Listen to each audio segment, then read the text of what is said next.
Здание школы-лицея номер 75 построено в 1960 году. Тогда это был одноэтажный комплекс на 520 ученических мест. Официально учебное заведение было открыто в 1993 году, получив статус «Школа-лицей номер 75». С момента начала эксплуатации в здании ни разу не проводился капитальный ремонт. В 2020 году здание школы признали аварийным. В связи с этим было принято решение снести его и построить новую школу. В мае месяце начались строительные работы подрядной организации ОСО «Эталон Винспецстрой». В начале мая, после подписания договора, приехали сюда, увидели, что дети учатся до сих пор. Ждали еще, пока детей распределят по другим школам. Как только распределили, нам пришлось 2 недели снести все это здание. Да. В среднем в день 200 человек работало, днем и ночью работали. Круглосуточно бетон принимали.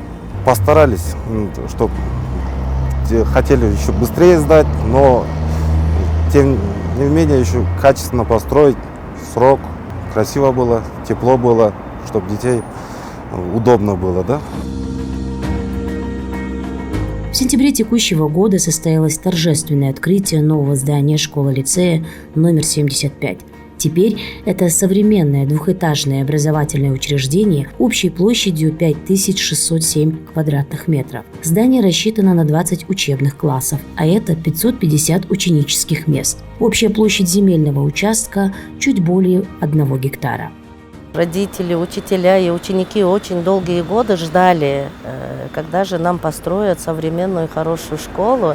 И благодаря президентской программе нас включили, и вот за 4,5 месяца нам построило новое здание на 550 ученических мест.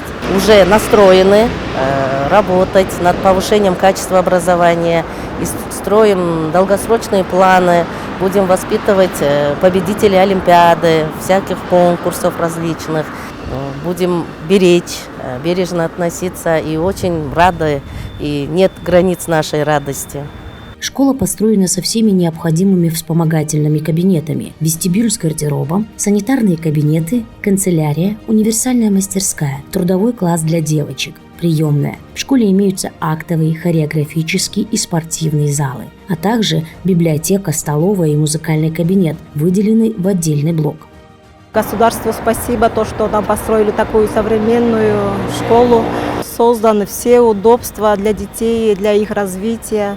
За это мы благодарны. Родители все очень рады за детей. На прилегающей территории школы проведены работы по благоустройству. Построены футбольные, волейбольные поля, беговая дорожка и установлена воркаут-площадка.